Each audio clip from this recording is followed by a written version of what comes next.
Hey all, Bree from the No Guilt Mom podcast, and I have got a gift for you this holiday season. If you love the No Guilt Mom podcast, and I mean love the No Guilt Mom podcast, then tell us about it. Leave us a review, and you can be entered to win a No Guilt Mom gift card. All you have to do is leave a review, take a screenshot, and then simply go to noguiltmom.com/review to enter our giveaway for a free No Guilt Mom gift card, simply for telling us what you think about the podcast. It is amazing.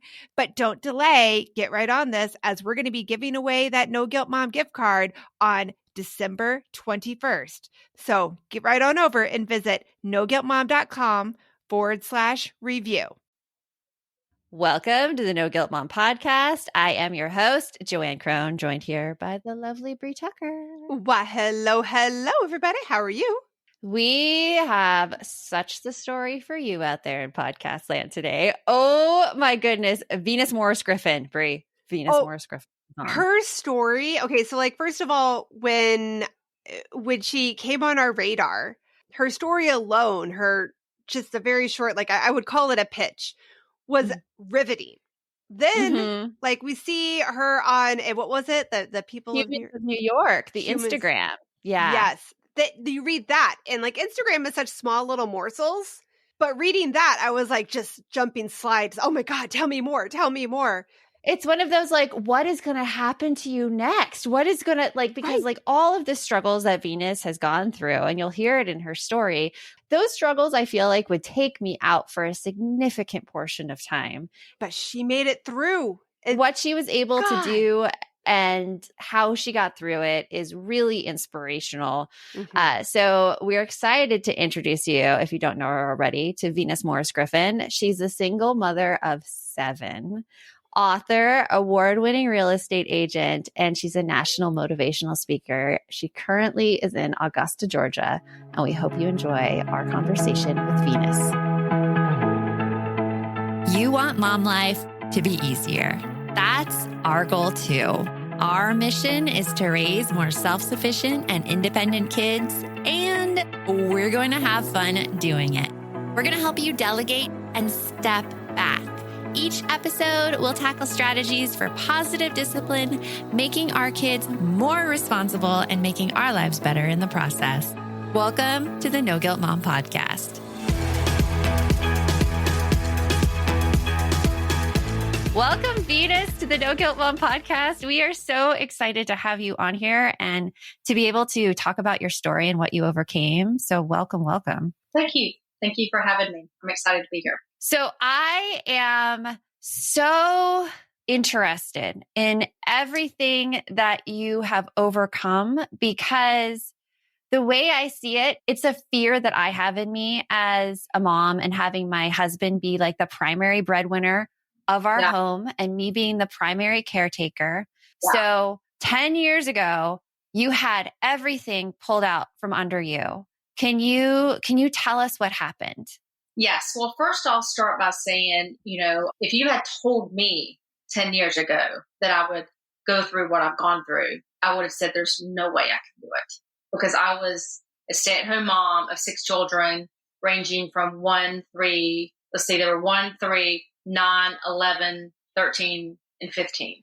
So if you told me 10 years ago that I would go from being a stay-at-home mom to being thrust into the workforce with no work experience and living in a 2-bedroom house, hundreds of thousands of dollars in debt, I would have said, there is no way I could do that. And here's what I would tell people that are listening to this.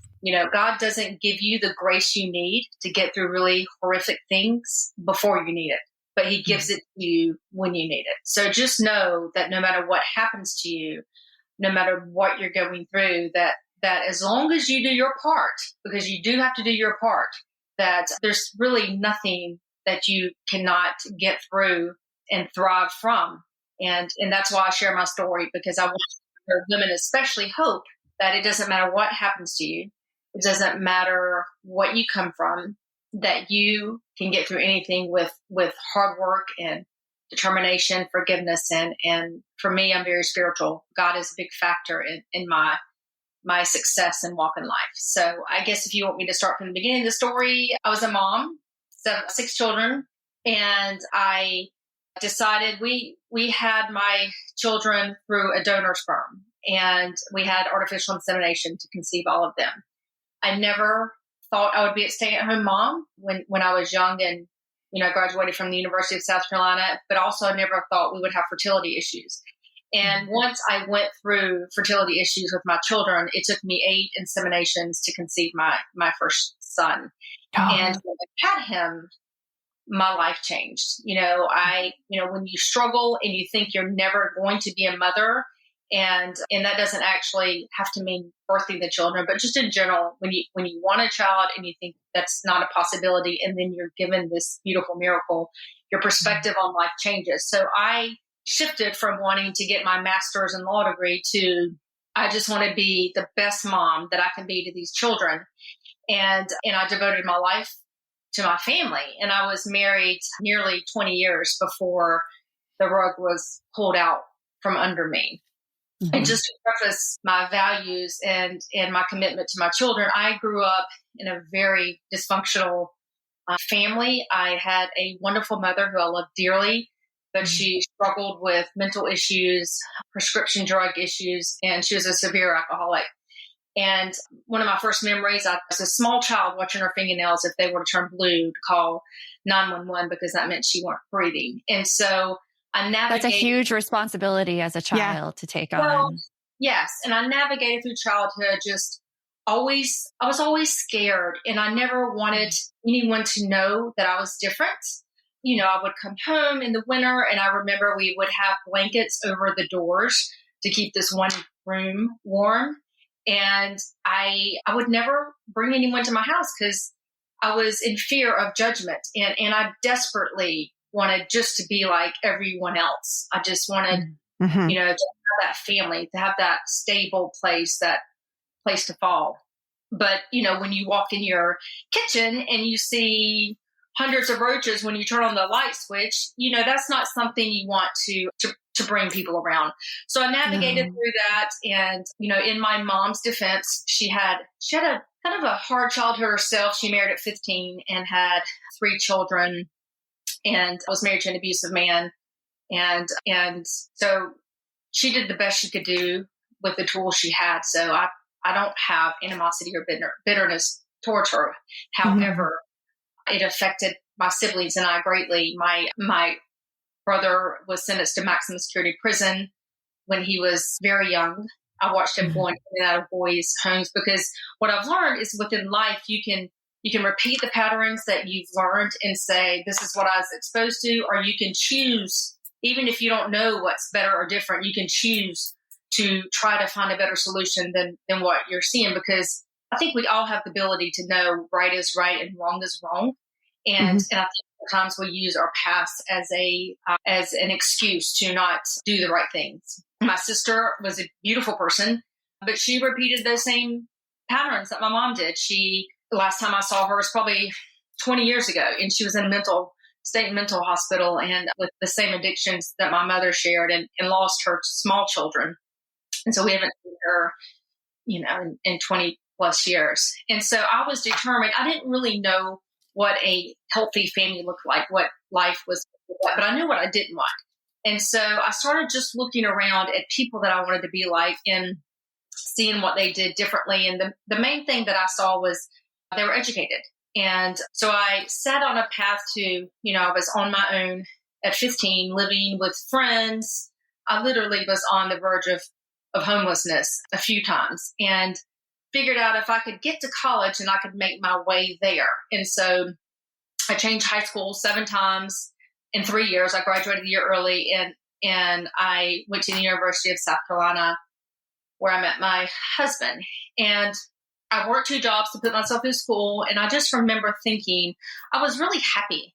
Despite the tragedy, I always kind of just found the silver lining. And I just remember thinking that I'd made it and that I had beat the odds and I was going to be somebody. And that's where I met my husband. So you were with your family, your six kids, correct? Yes, I have 7 now, but I had 6 at the time. Yes. You had 6 kids at the time, and then you found out something about your husband. What happened? Yeah. So again, we married right out of college, and I moved back to where I live now in North Augusta, South Carolina, and Augusta, Georgia. They're like a minute from each other. And we were married nearly 20 years. And I tell people all the time, your life can change in 10 seconds. And you have to decide what you're going to do with that. And we seemed to everyone like we were the all-American family. We went to church every Sunday. We sat on the front row together. He coached the football team and the basketball team and the soccer team. And I was a youth minister and the room mom and the PTO president. And a lot of times when you see stories like mine, you think that there's no way that she couldn't have known everybody else in the world knows. Yeah. But that was not the case. We're hitting that time of year where my brain gets so overloaded in December that I look for anything to make life easier. And I have to say, Brie, that Green Chef is one of those services. Yes, Green Chef is there to take away the dreaded, oh my goodness, what are we going to eat for dinner tonight? You can eat clean all holiday long with over 80 weekly meal options each week, featuring things like quick and easy, protein-packed, calorie-smart, or my personal favorite, the keto options. And you don't have to lose track of healthy eating habits during the holidays because every Green Chef customer gets a free session with one of their registered dietitians who can walk you through how to make clean eating work for you, which is very cool. And I have to say that I have been loving their recipes lately. They put things together I have never thought of. This week, we're trying the lemon basil caper pork with sauteed cauliflower, bell peppers, almonds, and feta cheese, my favorite. Their recipes make it so easy to support my wellness goals without skipping on flavor. For Green Chef's best deal of the year, get $250 off with code NGM250 at greenchef.com/NGM250. That's greenchef.com/NGM250. And don't forget to use that code NGM250 to get $250 off. Green Chef, the #1 meal kit for eating well.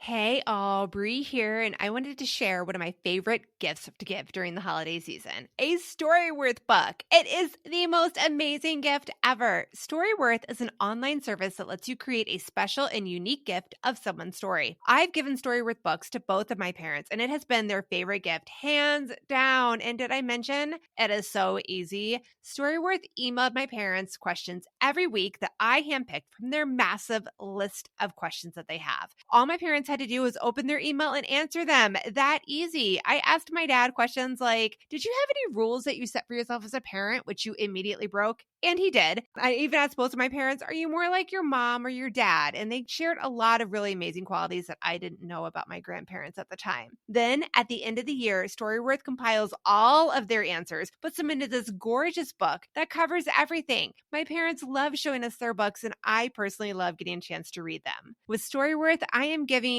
those I love a thoughtful and personal gift from the heart that preserves their memories and stories for years to come. Go to storyworth.com/NGM and save $10 on your first purchase. That's storyworth.com/NGM to save $10 on your first purchase. And something I found so fascinating about your story was you were saying that everybody loved your husband. Everybody thought he was the greatest guy. Yeah, including you. Yeah. Including you. Loved him. I swear my family loved him more than they loved me. And our friends, he just lit the room up when you went in. He was funny. He was smart. He was gorgeous. He was 6'3", 6'4". He could dance and just seemed to have his priorities completely intact. And no one really saw it coming. And that was really the hard part and the sad part. Because I say all the time is the reason I think I've been able to heal is, #1 is I forgive him. And mental illness, it's no different than, the issues my mother struggled with drug addiction or alcoholism. We just don't understand it. So he had some really big demons. And how did you know something was wrong? We had issues within the marriage, and I was so faith-centered that looking back now, and this is part of the reason I share my story, I should have left him because he was I give the analogy of the frog in the water, because of what I'd come from. I thought what I had was so much better. I didn't realize what he was doing was really bad to me also. And abuse often starts off so gradual, yelling, raising your voice, to cussing you out, to suicide threats, to, pushing you in the bathtub, to shooting guns, to snapping your neck, to picking you up by your neck. So it gradually, over a 20-year span, and I wasn't just sitting back doing nothing. I was trying to get him help. We were seeing marriage counselors. He was seeing a psychiatrist as well as a psychologist to get treatment for, he was diagnosed with bipolar disorder and later a personality disorder, which is something separate from that.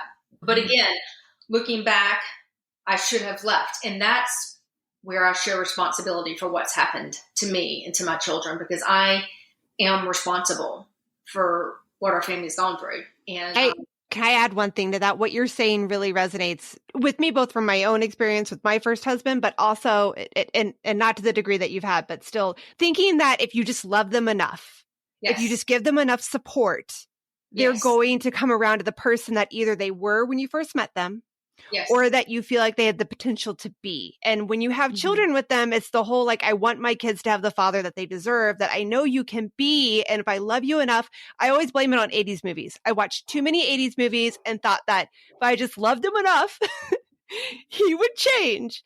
But then another analogy you're saying too, that I had read before about this kind of situation. It's like when you think of it, you spend so long looking for water. You've been deprived of water. You're digging a hole and you're digging it and you're digging it and you can't see what else is around you. Yes. And right? Yes. Yeah. And my faith is a big part of who I am. And I'm Catholic. And so the Catholic faith just does not condone divorce. And none of my friends were divorced. And I was, better for worse. I was in it to win it, short of death. What had happened, I don't think I would have left him, because no one ever told me that sometimes quitting is not quitting, that quitting is actually winning. And I will forever have to live with that on my heart, that I should have left him, as even though I was a stay-at-home mom of 6 kids. I had no job. I had no money. I come from a very poor family. And, that's scary to leave with nothing. Yeah. And now, do you look back at that and are you able to give yourself a little bit of self-compassion into saying that this is the environment I was in, this is the community I was in, and this is it? And many people in your situation have done the exact same thing, and they have stayed while the other person really bears a lot of the responsibility for misleading you in the first place. Are you able to look back now and see that, or do you hold that responsibility for you? I give myself compassion and grace. That's something that we don't really earn as grace. It's something that's given to us. However, that doesn't take away the responsibility. So I still hold myself accountable while giving myself grace, because I think sometimes we don't do that. And we can't get better if we don't hold ourselves accountable. And I say, well, I stayed because I came from a poor family. I didn't have anywhere to go. Well, those are valid, but I should have left. And that's why my message is so powerful for the women, because I want them to hear me. I want them to see me. Right. And I want them to leave. I don't want them to be abused verbally, physically, and mentally. And I'll tell you, the mental was 100 times worse than the other. And so I was in it to win it. And, the famous phone call that went viral all over the world is what saved my family. And, this prostitute calls me in the middle of the night, or it was very late. I don't know what time it is. I woke my 15-year-old son up because I was still nursing my 1-year-old.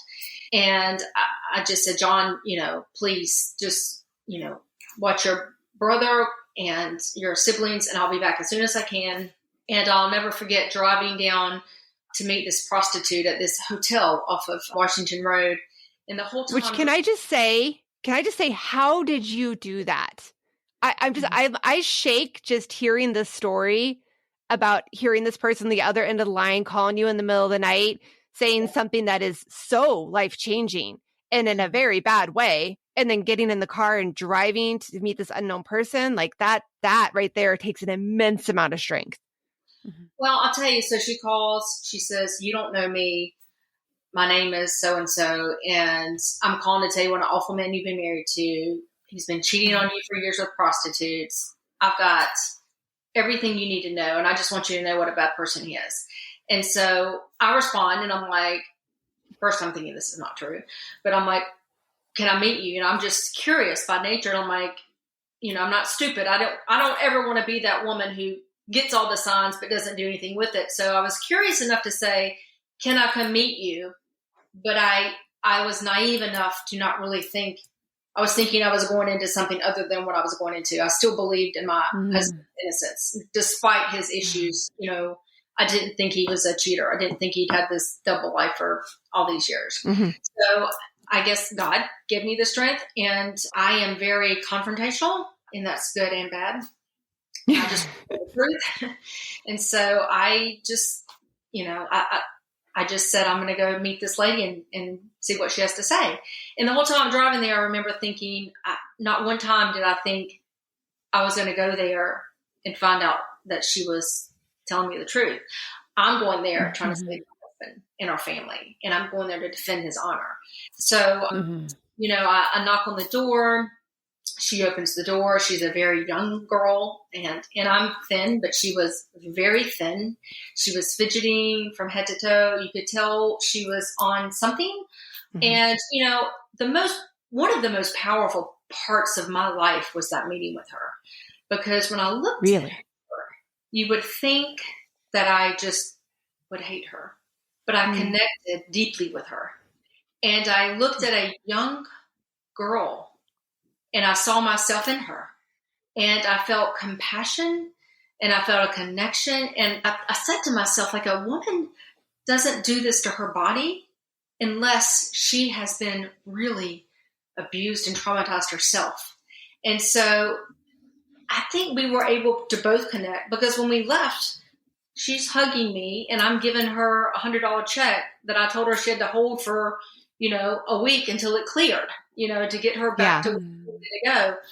But as she's telling me all of the things my husband did, and again, I didn't believe her initially, but then she has photos of my husband on her phone, and the stuff she's telling me are the same things that he said to me, and the threats and what had happened. I think is she fell in love with him, and she told me she started not charging him for sex, and he would come 3 and 4 times, like in a day, to this hotel room. And, she showed me pictures of him naked, driving on the road, exposed in the car. Oh my gosh. And just terrible photos that that I'll never, you don't want to see. I'll never get out of my mind. And, that's when he calls her, and she turns the phone to me, and she's like, "This is your husband." And so it was something, because you have this out of body experience. And I actually answered the phone, and I just was devastated. I can't even put into words hearing his voice on the other line. And I just said, I can't believe you would do this to our family. And was he angry, surprised, apologetic? How did he respond to hearing your voice? Well, he did start by saying, "I'm so sorry. I am so sorry." And he says, and then he quickly, because he has a very bad temper, he became angry at the prostitute. He became very angry and started saying she was lying. And I knew she wasn't lying, because he didn't know, as I'd seen all these pictures and what she had told me previous. And so it is what it is. And I just remember thinking, what am I going to do? What do you do with this? And she told me, she says, "We've taken all of your money. We drained your accounts. We drained your kids."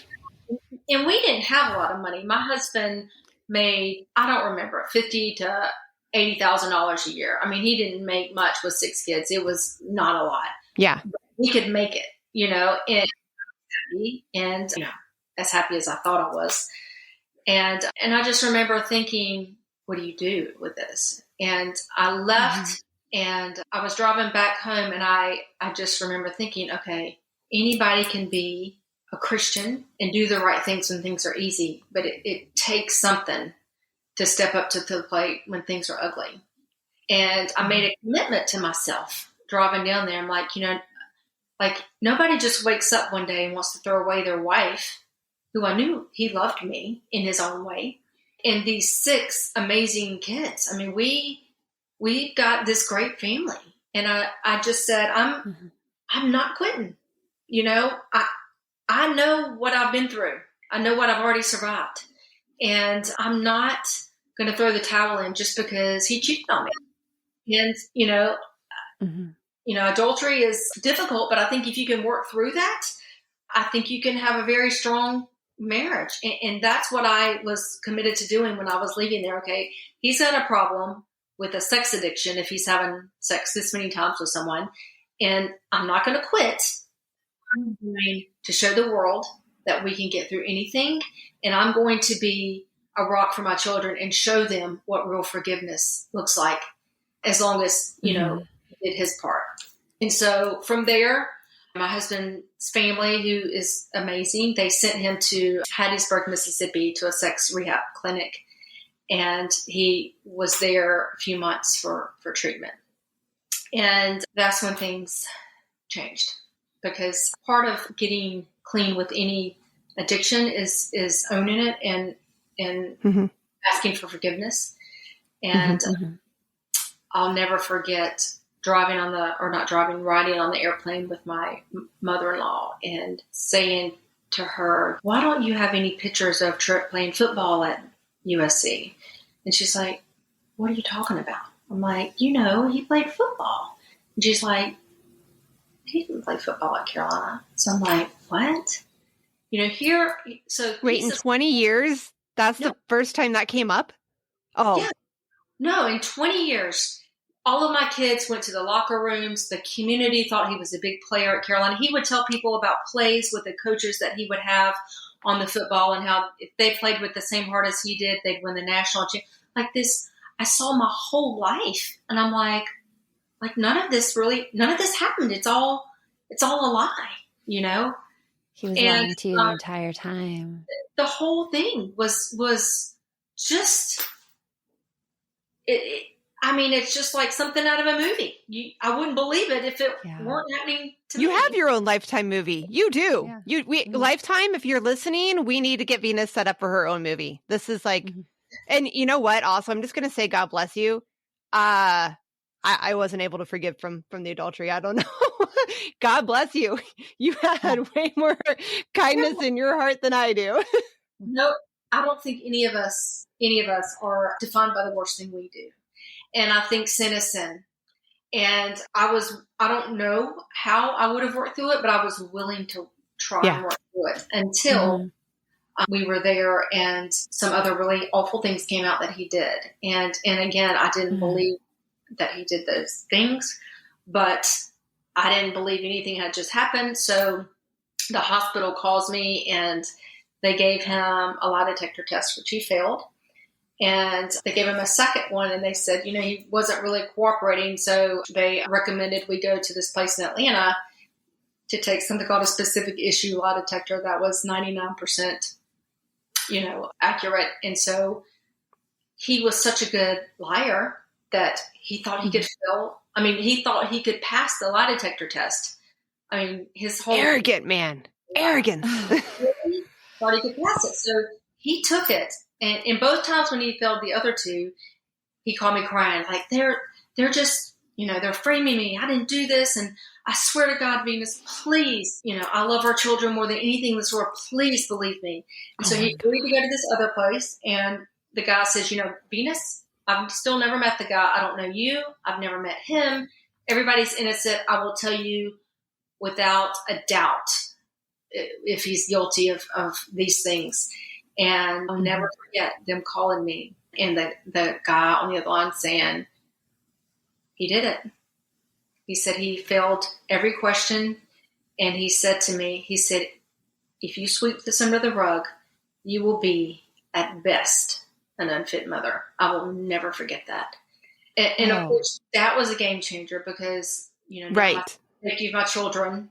is number one for a mother, over my security, over my love for my husband. So I immediately filed for divorce. And I'll just never forget it was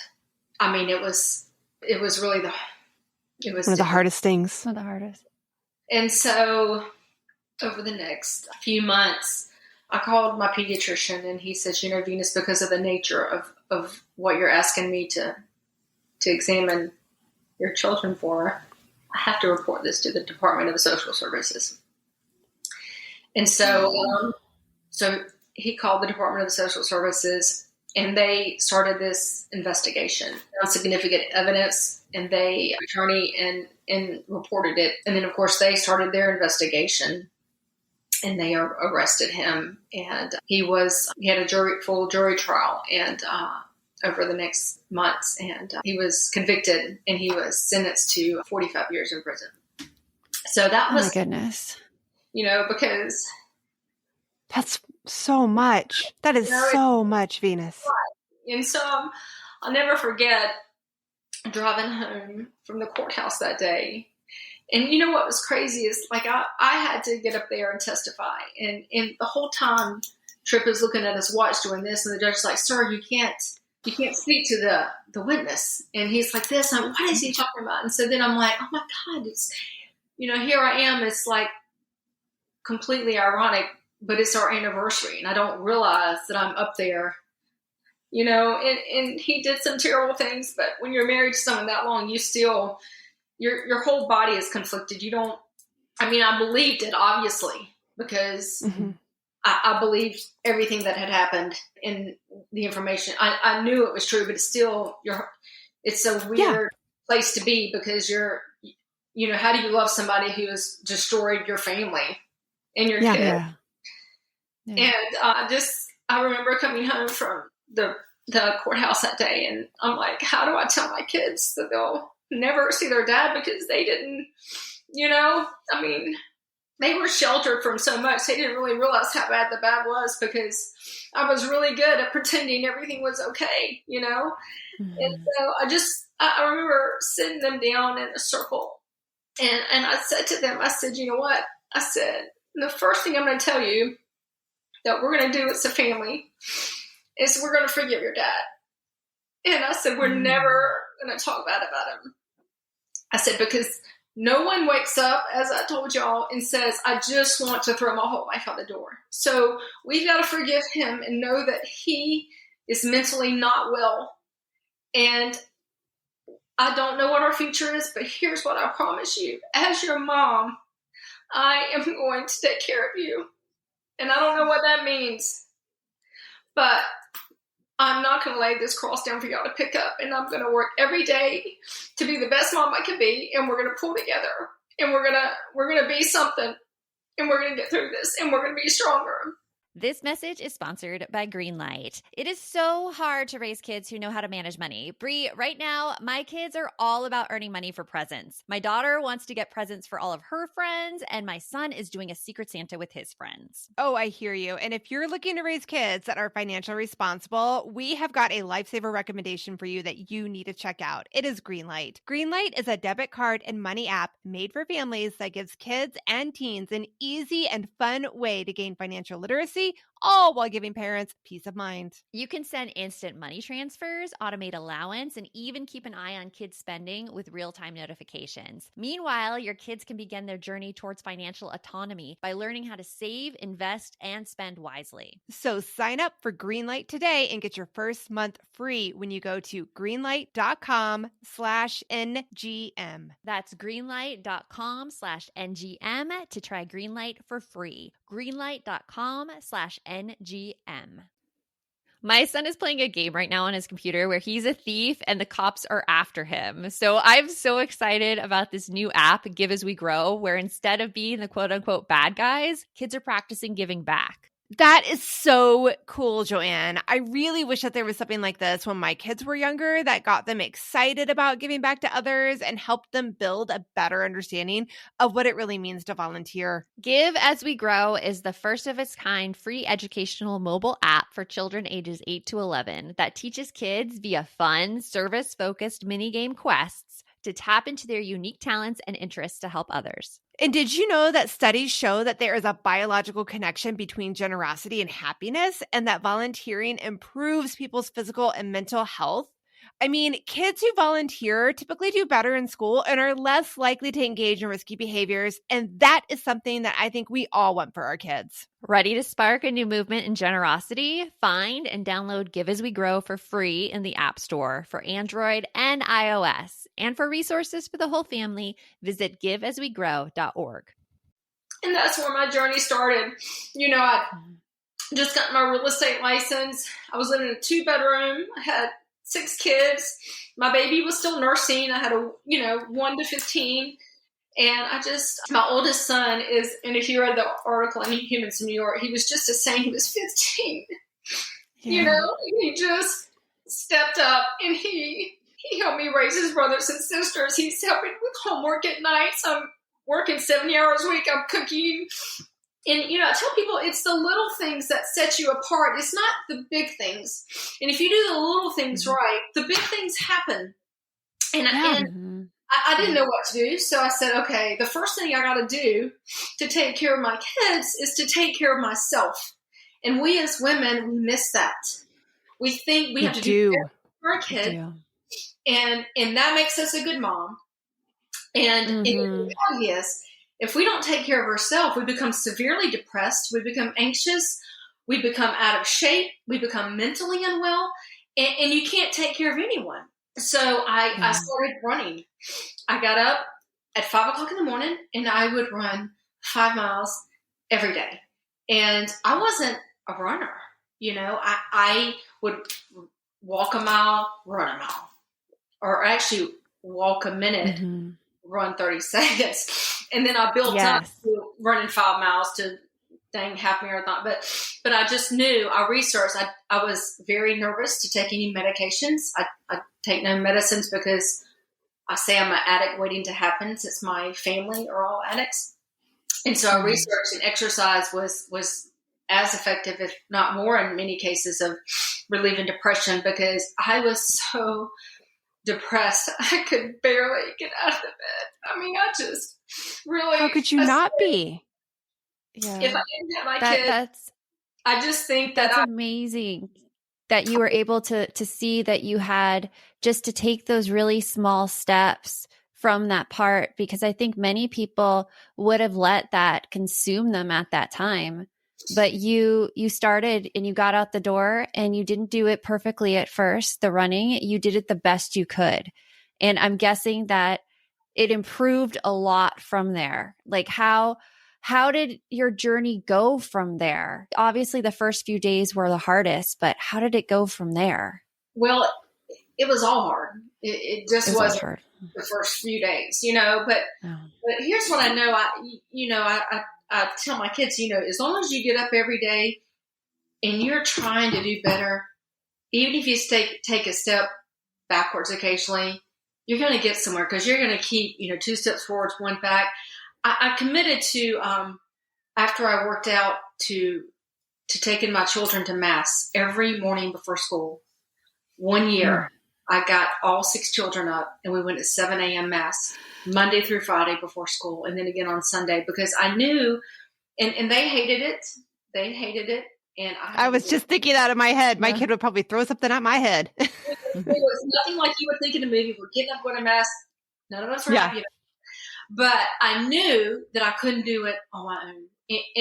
And I might sit through church 4 days and feel like it wasted my time. But then those 2 days out of the 6, I'd get something from it. And it would give me the strength to go a little farther and to be a little better and to be a little more forgiving and to be a little more tolerant. And so I just kept doing that for the first year. And the other thing, I was working 70 hours plus a week. I'm sure. didn't want to do is have my kids think that my work was more important to them, or become very successful and them think that money was more important than them. And so I committed to having a family dinner every night with them. And we would sit down, like, it's a big deal. It was a big deal. And we'd go through our good thing about our day and our not so good thing about our day. And it's those little things that set you apart. And it saved my family. And, I never will forget my divorce attorney telling me, he says, Venus, he says, you don't get child support from prison. And he says, I know you like this real estate thing. He says, but you need to get a real job because you have 6 children and you have no money. And I remember telling my attorney, I said, Tim, I said, I'm okay doing that. I said, but first, I said, you don't know what I have in me. I said, you don't know what I come from. I said, I am not quitting. Mm-hmm. I got a lot on my shoulders. And I'm okay getting a real job, but I'm going to try first. And that was my journey with real estate. I tell people my first year I made $20,000. My second year I made $100,000. And by year 7, I was making 7 figures. And it was, I didn't know anyone. I came from nothing. I would knock on doors and I see it for sale by owner. I'd all but beg them to let me list their house. And I would show up in this same suit that I have on today that cost me nothing. And I, would wash it and look like I was $1 million and do what I said I was going to do and over deliver. And then they would tell somebody about me and they would hire me and I'd do what I'd say I was going to do. I'd over deliver. And then the progress, you snowball and it's in anything you do. I tell my kids, I said, you can work at McDonald's starting to sweep the floor and you can be excellent at anything and you're going to be noticed and you're going to be successful and you're going to climb to the top. I said, but you've got to give it 110%. You got to show up early. You got to work late. I'm not always the smartest. I'm smart, but I'm not always the smartest. I don't have the connections, but you cannot outwork me. And a work ethic, determination can beat any talent. And you just have to find what your why is and be determined to never settle and to know what your value is. And that's what I hope that my story does, is to teach other women in a lot less time than it took me to know what their value is and to never settle. Can I real quick ask a question just so we can time jump real? That was like 10 years ago when you started this whole journey. How are your kids now? So I'll tell you the best part of my story. When you're a parent, you don't get a paycheck for 20 years, at least. No. And you work, but you don't get a paycheck. And my son, he was president of his dental class. He's a doctor now. He's a dentist here locally. I'm so proud. And when he was elected president of his dental class, they had a welcoming ceremony where he gave the invocation. And he thanked his teachers, and you may have read this. He thanked his teachers, his parents, the students, and at the end of it, he said, and before I end this, he said, I need to recognize one person. And he said, Mom, can you stand up? And so, of course, I didn't know absolutely what he's going to do. And he said, Mom, when the whole world threw the towel in on us, and the whole world was quick to judge us and turn their back, he said, you taught me to never settle. You taught me to never give up no matter how hard things are.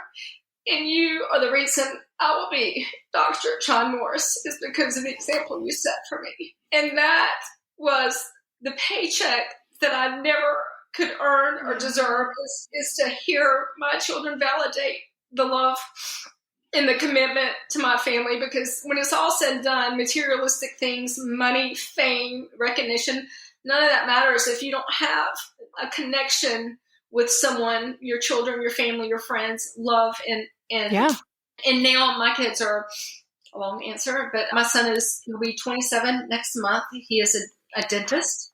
I chipped my tooth today. The whole tooth came out. So I'm about to get oh no. That's helpful to have a dentist on call when that happens.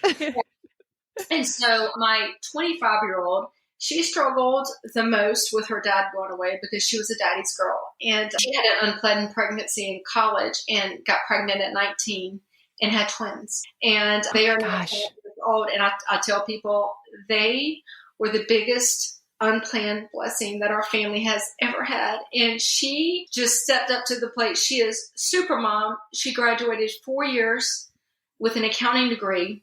And she just got an accounting job. And this is her second job at a place called Zytex here in Augusta. And I said to her, I said, okay, Julia, when you're interviewing for this job, you tell them not only are you the best accountant, you're a single mom, you're hardworking, you're determined to take care of your girls, you know, you're the sole breadwinner. I said, you tell them you have the advantage of every other applicant because you used to swim in the tanks back there.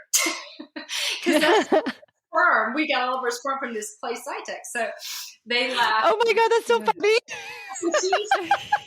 Where she now works as an accountant. I said, so you tell them you've been here longer than anybody because you were actually in that tank. He is a superstar, just, you know, a beautiful soul, struggled terribly for many years, just trying to wrap her brain around everything, but has come through and there's a rainbow there. So she's an accountant. My third child, Alexa, she just applied to occupational therapy school and wants to be an occupational therapist. She's finishing her bachelor's at Georgia Southern. Now, fourth child is a junior she's a finance major at Georgia Southern. My fifth child is a sophomore in high school at Aquinas High School. And my sixth child is in the sixth grade and he's at St. Mary's. And then I've married and had an unplanned pregnancy, my first natural pregnancy. At 44, I had baby number 7. So I'm 50. I'll be 51 in March. That's a whole nother journey right there. That is 7-year-old journey. You know, with peaks and valleys, I tell people, you know, I was married 8 years and we divorced 4 months ago. He was never been married, 50-year-old, married me. I tell people, I said, you know, he stepped into a landmine. You know, you got like 7 kids. You've never been married. You're 50 years old. And, you know, we got this beautiful daughter together. But life still, you know, I share that part of my journey because, you know, people think that they look at me, they see billboards, I look well put together. And life is beautiful, but it's hard. And nobody has it all together. We're all trying to figure it out the best we can. And that's when I share my stories because I still struggle. You know, I just went through this divorce and, you know, it's hard, but you've got to have compassion, forgiveness, and know that no matter what happens to you, you're going to be okay. And then when you do that, like I have this level of happiness in my heart that I could lose everything. And I think I would still have that happiness because no matter what happens to you, you're not defined by those things. You're defined about your core values of who you are. And that is such an important message for people to hear because so much of anxiety could be driven by this fear that you're going to lose things and it's going to make you lose part of yourself. And I love hearing also that you look put together, you have these big real estate billboards, but it just goes to show you everyone's struggling. Everyone has a story behind them. Nobody's perfect. I think that's a really good point, Joanne, right? And like society today, as moms, we compare ourselves so much. You know, we talk about how like we don't want our kids to be on social media all the time because that's not good for their mental health and everything. And yet we seem to act like going like, we act like we're just like immune to it and that it's no biggie. But we do the exact same things to ourselves. Hearing your story, I have to admit, a little bit of a worm is creeping in my head going, God, Brie, you're a slacker. I know. I'm just saying. I have to say, like, I think that is a really great thing to bring up because the worm was creeping in my head as well. But it's one of those things just to be aware of that it doesn't define you. Hearing your story and thinking like you're a slacker. No, we can't compare ourselves to each other. We each have our own journey. Yeah. And that's what I tell people. Like my whole life, people look at me and they think I've just got the world handed to me on a platter. And I was just trying to live, you know, I was trying not to die, basically. And if people really knew who I was, then they would be more gentle on themselves because, you know, my story is just one of a gazillion. Some people have 10 times worse stories, some people, you know, but pain and suffering, it feels the same no matter the degree of what's happened, you know, so your pain of your husband committing adultery on you is the same as my pain with my husband going to prison. I've got 6 kids. It hurts the same. And life is a journey, Right. and being compassionate to yourself and knowing that you're going to be okay and that nobody has it figured out. It sets you free. Nobody has it figured out. I think that's such strong words. What, Venus, right now are you looking forward to in your life? So I have this book coming out soon. Margaret Riley King, she is my agent with William Endeavors. I don't know if you've heard of her. She did Glennon Doyle. I think she. Oh. So, I used to work for Endeavor, but that's another story. so, Before they merged. okay, so she has my book, and I think Penguin Random House and some other people are trying to decide where the best place for it to be at is, and who likes me the best too, I guess. So that will be coming out. And then, I've had formal offers from Warner Brothers for a Netflix series as well as documentary. Oh, yeah. I'm telling you, yes. I'm telling you, yes. I say Lifetime movie, but you know what I mean. Yeah. If I'm going to do so, I'm definitely doing the book no matter what, and I want the book to come out, and my kids have to be on board with any type. Oh, it's yeah. kind of because Kate Hudson was FaceTiming me, and the Fanning sisters FaceTiming me, wanting to play the role of me in a movie, which is kind of cool. But with that, Kate Hudson would be a good one for you. Yeah, Definitely. I was, Or Reese Witherspoon would be a good Ooh, one. I could see that too. But again, I don't know. Me sharing this is not really about that. It's about I've gotten thousands and thousands of, like, I'm on Instagram and Facebook where people follow me, and like women say, it's about to kill myself until I heard your story. And after hearing your story, you've given me hope. I mean, it's incredible. I thought I was so significant, and you realize how you're so insignificant and how the world, we're just this one. We're all the same, and we're all going through difficult times. And just the reason I put this out there is because I think the message is powerful in helping other women say, you know what, who cares? Who cares what happens to you? You keep doing the best you can do. Be happy despite your circumstances, and forgiveness. If you don't forgive people, I still send my husband a letter every year at Christmas. I have a 6 or 7 page update on all the kids. I sent 25 pictures this Christmas, and people say to me, why would you do that, Brad? And I said, you know what? I treat him the same way. I pray to God, if I messed up, that somebody would have the grace to treat me. And just giving people compassion, even when they don't deserve it. It changes who you are. It changes, I think, the world for a better place. And I hope my story is able to impact women globally to give them that same significance and hope. So, yeah. All right. I'm not overly religious. Joanne knows this by all means. And I will say that when I was going through my divorce, I started going to church too. Something just kind of pulled me back into that. I grew up Southern Baptist, but I do believe that things happen for a reason, no matter how good or how bad they are. And so I definitely can see that, or at least from where I'm sitting, it looks like the reason for yours is exactly what you're doing. You are helping others that are going through their own turmoil. You also gave your kids the strength and to be able, and that role model to see that even when things look the worst possible that they could possibly be, that you're there. Yeah. And that they do have the strength to continue on, and that family is super helpful in that. Because I think that that's the big thing. Like when Joanne and I were talking about like the whole, like, how are you not depressed and stuck in bed? You need someone. You were. I got out of bed, but I was depressed, Yeah. And here's the bigger message, I think, is you got to forgive people. It doesn't mean you let them continue to abuse you, but you got to forgive people and know, even with your husband or whoever, we all mess up, Right. And sin is sin. I'm religious, but I don't believe my religion's the only way. I think religion's just a tool to get us all to the same place, whatever you want to call it. But you got to be able to look at other people who mess up and not think they're total F-ups. You got to know that they're human. They messed up, and I got to forgive them because I mess up, and I'm going to try to be the best version of myself. I think that's where we change ourselves. And when you give other people the grace, like I give my husband that grace, when I mess up, and I still mess up, I'm a little easier on myself because I've been easier on him, but if I'd convicted him and if I were just throwing the stones at him, then, I've got some pointing back at myself too. And so I think that's what change happens is when you can really look at the goodness in other people and not focus on just what they've done bad. So, well, and it really weighs you down, all that anger.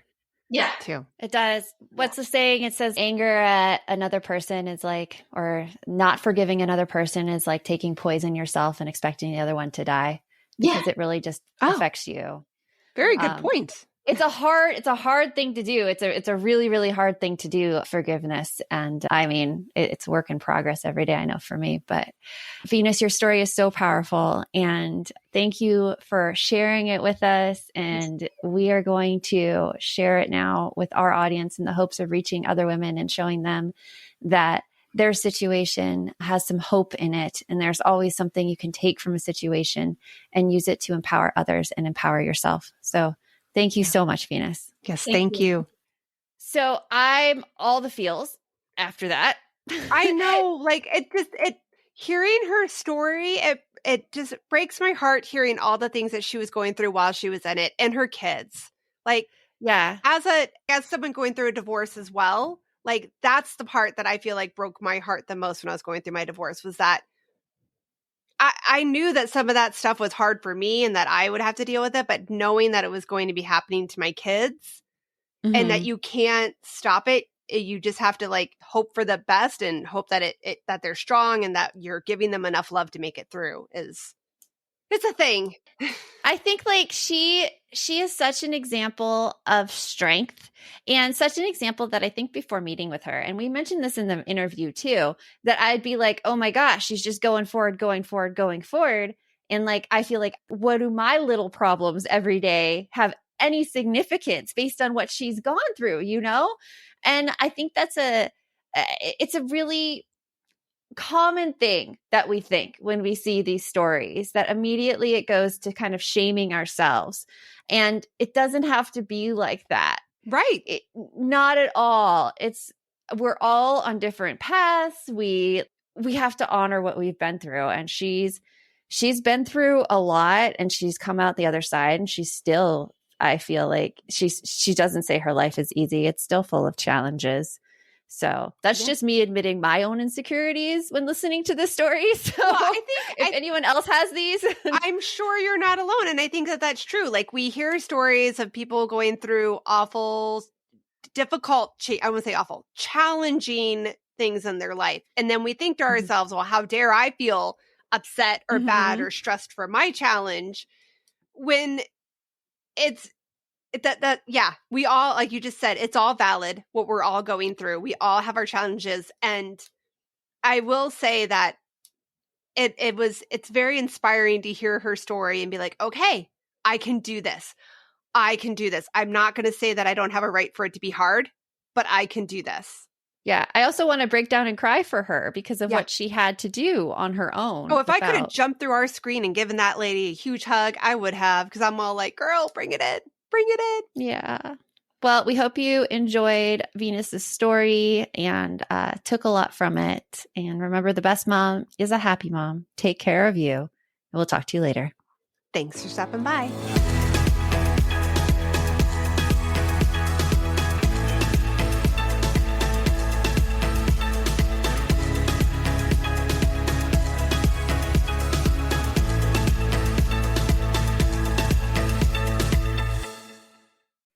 Are you looking for something to listen to with your whole family? Then check out 6 Minutes, produced and created by Gen Z Media. With over 200 twisty, cliffhanger-filled episodes, 6 Minutes tells the story of 11-year-old Holiday who is pulled from the icy waters with no memory of who she is or where she came from. 3 years ago, Brinley Pasternak helped the Anders family uncover the truth about Holiday's past. Now she'll need them to help her find the truth about hers. In 6 Minutes Out of Time, the long-awaited sequel, Cyrus Anders is found unconscious near the mysterious Elixir Academy in Florida, and Brinley learns the school may have a shocking connection to her missing mother. Dive in now and get the most downloaded family audio adventure in history. Follow 6 Minutes wherever you get your podcasts. You can listen early and ad-free with the GZM family subscription.